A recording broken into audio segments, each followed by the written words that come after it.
Thank you for clicking on the YouTube channel, Nerds in the Hood. Hello YouTube, it's the homie Rex the T-Rex, and today I will be reviewing the 1963 film, The Haunting. The film's plot synopsis is, Hill House has stood for about 90 years and appears haunted. Its inhabitants have always met strange and tragic ends. Now, Dr. John Markway has assembled a team of people who he thinks will prove whether or not the house is actually haunted. The cast for the film is, we've got Julia Harris as Eleanor Lance, Claire Bloom as Theodora, Richard Johnson as Dr. John Markway, and Russ Tamblyn as Luke Sanderson. The movie was directed by Robert Wise, and the script was written by Nelson Gideon and Shirley Jackson. First things first, this movie, for its age, looks amazing. And I don't know if it's because the film's in black and white, which helps it still look amazing, or if it's the fact that when this movie was made, Hollywood actually gave a fuck and put a lot of effort into making said movies. But yeah, this movie has aged phenomenally. It looks great. While this movie does good at giving you all the information you need to know to understand the story of the movie, it does it in a way that feels kind of info dumpy to me, where it's like they tell you everything all at once and then everything that proceeds afterwards just happens. And I feel like if you wanted to build up the mystery a little bit more and play on the idea of, is it a haunted house or isn't it a haunted house, you could have took in the history of Hill House and spread it out through the course of the film and had like them learning about this as the movie progressed. And I feel like it would have been a better way to do it. But instead we get an info dump. And while the info dump is well executed, I just can't help but feel like it could have been done a little bit better, you know? One of the things I like about going back and watching older films is that not only do we get some great performances, but we get performances from actual talented people. It's not just people pretending. You can just tell when you watch these older films that they're actually putting through on the effort to actually do the character perfectly and try to do the character and bring the character to life in the way that the script demands it. But the thing with that is that, truth be told, yes, pretending is the easiest thing to do in the world. And that's what actors are do. They're paid to pretend to be something else. But here's the thing. It takes a true talented actor to be able to do that in a way that feels like they actually have talent. And whilst a lot of people in Hollywood nowadays do have talent, there is quite a few more who simply get by on the fact that all they do is pretend and they do it really good. It's like the fake it till you make it thing. That's what most of Hollywood does nowadays, is they fucking fake their performances to try to make it feel like they're actually acting, but you can just tell the difference in the quality of acting between these older films and these modern day films. And it does. It really stands out. And you can tell the difference between the talent of then and the semi-talent of now. Because I won't belittle any of the actors of modern day. They go out, they do their job, they try to do their best. But here's the thing. A truly talented actor can bring any character to life. It doesn't matter what the requirement is. They can bring that character to life. They don't have to fit the fucking check boxes. And you can tell that this is a movie where they went and they picked the best actors and actresses that they thought would fill these roles, and then made sure that these actors and actresses were actually talented enough to bring these roles to life and not just allow them to get by on bare minimum. One thing that this movie does do is it introduces its characters in a really well executed fashion. It allows you to get an idea of who each of these characters are, how they think, and where they stand as far as the story's concerned. And it doesn't really try to overcomplicate the characters. It doesn't try to give them it doesn't go out of its way to be like, here's why they think what they think. No, it's like, here's the character. The dialogue that they speak gives you an idea of how they feel about things within the confines of the movie. And that's it. It does great with this because I've seen several times in Hollywood where they'll take a character and they'll fucking imbue some fucking message into them or give them some fucking viewpoint that doesn't even matter as far as the story they're trying to tell in the film. This movie doesn't do that. It allows the cast to specifically focus where the cast needs to focus, and that's on presenting the characters and the roles that they have to play for the story in which this movie has to tell. And I wish we could get back to this in Hollywood for like just 100% back to this. Not halfway, not 35%. No, we need to get back to 100% back to making sure that these characters fit into their stories and it ain't about some fucking message or fucking self-inserting yourself. Because they didn't do that in a lot of these older films. And hell, there's even some modern day films that they don't do that in. And realistically, that's one of the things that stands out with these older films and in this movie too, is that you know what you need to know for the character, but it's not about being, sympathetic with the character or understanding exactly where they come from. Because realistically, at the end of the day, if it doesn't really fit within to the confines of the story or serving a purpose to the story in which you are telling,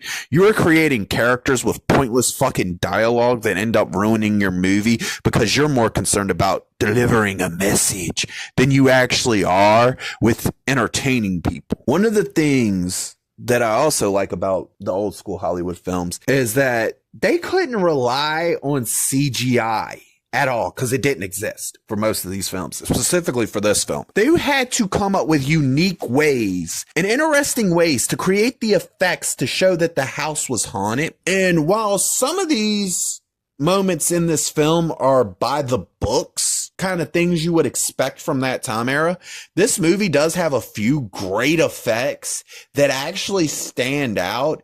And even I'm sitting there going, oh, wow, that's actually better than some of the shit we have today. And see, that's the cool thing about practical effects. When done right, and this goes with any form of effects, but the beauty of practical effects is that this art's been mastered by this point, and I don't get why we're trying to move into completely CGI effects when practical effects still work perfectly well. And I do enjoy a lot of the artists and directors and whatnot that go out of their way to use practical effects in their movies nowadays. But see, the thing with that is back then they didn't have a fallback. Cause like nowadays, if your practical effect fucks up, CGI is an answer. You know, you can fall back on the CGI. You got something to fix the fuck up. Whereas back then they couldn't risk fucking it up because the effects were done the hard way and there was no CGI to fall back on. So when I tell you that the effects in this movie are actually really, really fucking good, it's simply because knowing that these are practical effects, knowing the limitations of the time, you have to appreciate this really, because it's because of this stuff that we got a lot of the effects that we got today. But the fact that these people were so inventive in the ways that they were doing it, it really makes these older films feel like a lost art form with things like this, because you don't really get this anymore a whole lot. You get practical effects, yes, but guess what? There's still CGI there. They're still using CGI to fix certain things, to make certain things work. They didn't have that opportunity back in the day. They had to literally nail it within the shot itself. And it's different. It's a special kind of art that realistically doesn't seem to really exist anymore because people know that, oh, if I fuck it up here, we can just fix it in post with CGI. But back then, they were forced to do it the right way and come up with unique ways to present it, giving us probably some of the best effects I've ever seen in films. One cool thing about this movie being in black and white is we get these really cool, kind of creepy, ominous shots in this film that wouldn't really work in color. Because I'm not going to lie to you. I can tell you right now, if you added color to this movie, it would definitely fucking ruin it, because the black and white in it actually helps not only with the visuals, but it also creates this cool atmosphere that you're not gonna get with any other film anymore because they're all done in color. And it's not something that's created intentionally. It's something that's created, it seems, through the fact that the movie's in black and white and the elements of the movie are supposed to have this kind of atmosphere to it that you're not going to get with a colored film or seeing a movie in color. And that's what's cool about this, is with the black and white, we get such a unique ass movie that has a unique atmosphere to it with some really amazing shots. And at the end of the day, you don't get that a whole lot anymore. For me, I felt like that the conversations in this film actually felt real and natural to the people of this film, in the world of this film. And they were really good conversations to listen to and actually get an understanding of not only what's going on, but how people's are processing the events of the film and the events of the story as well. We get a lot of good drama in the movie that does its best to keep the film interesting and keep you invested in the film and what's going on in the film. And it does good. It could have been a lot better, but it was good. This movie has a good soundtrack for what they were doing with the film, and it fits really well within the film itself. And I enjoy it. And I think it did really well to add like little moments of suspense to the scenes where it needed to be for the most part. So yeah, the soundtrack was actually good specifically for this film. For the majority of this review, I've been kind of dancing around what I feel like is a minute problem for this film. And for me, and when I speak on this, I'm saying for me, I feel like this movie kind of started to drag a little, as if like it wasn't to the fact that it was not entertaining. It was just like there was some lingering shots to make the movie kind of feel a little bit longer than it really needs to. And you kind of start to feel that. And yeah, it does. The movie drags, but not because it's boring, just because it kind of does this thing where it lingers on a shot for too long. And it does this to the course of the entire film, where you're just lingering on a shot that could have ended like a second, like a minute ago, because like the shot seems to last for like almost 3 minutes at times. And there's nothing going on. It's just like one of those end scene shots where it just lingers on something for a fucking minute and a half to 2.5 minutes. And realistically, if you would have cut all those out, it would have probably knitted the story together a little bit better to keep it from feeling like it's taken a little bit too long to get to its point. But for me, that's what it feels like it does. It feels like while it is entertaining, it does have this thing where it just kind of feels like it takes a little bit too damn long to get to the point that it's trying to present to you. We get a good third act that does well at wrapping up the story, but it kind of leaves a few things up to the imagination. And what I'm talking about is this movie has this like overarching theme of, is the house haunted? Which is pretty cool. It works for the movie. And I feel like once you get to the end, the answer to that question will depend on how you interpret the film and how you see the film. And no, I'm not going to tell you how I saw it and what I saw of it, or whether I believe the house is haunted or not, because that's for you to watch the movie and figure out, not for me to tell you. But see, that's the thing that's cool about this film. It does require you to actually watch it to try to figure out, is the house haunted? And that's kind of where it leaves it to your imagination in a way, but that's how it came off for me. I feel like it's something that's left to the imagination to figure out if whether the house is haunted or not. You may watch the movie and come out with a different conclusion. And that's what's cool about movies, is that when you're not told, oh, this is what it's supposed to represent, your imagination does the work. When you're not told, this is what I was intending for it to be, your imagination gets to fill it in. And the best thing about that is, I don't give a fuck what any director ever says. I don't care what the actor says. I don't care what anybody tries to tell me.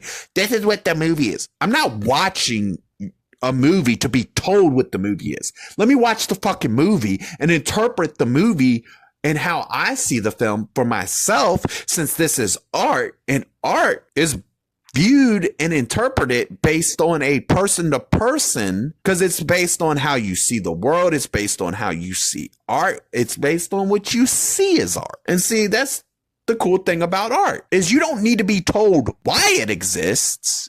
That's up for you to determine. We get a really entertaining film here that actually has some really good acting and a really good story. It does have its problems. The info dump could have been sprinkled throughout the movie, and it probably would have fixed the dragging problem that this film seems to have. But this is what we got. We got a good, solid, entertaining film. And at the end of the day, what more can you really ask for out of a good film? It's not perfect. For me, it has a few things that I wasn't exactly jumping for joy over, and I was like, this is all right. But see, that's the thing. I didn't expect the movie to be perfect. I just wanted the movie to entertain me. And at the end of the day, I'm not disappointed on that factor of entertainment alone. This film receives the rating of, I'm actually entertained. If you liked the video, please click the thumbs up. If you disagree or agree with me, please leave a comment. And if you really want to see more of me, please hit that subscribe button.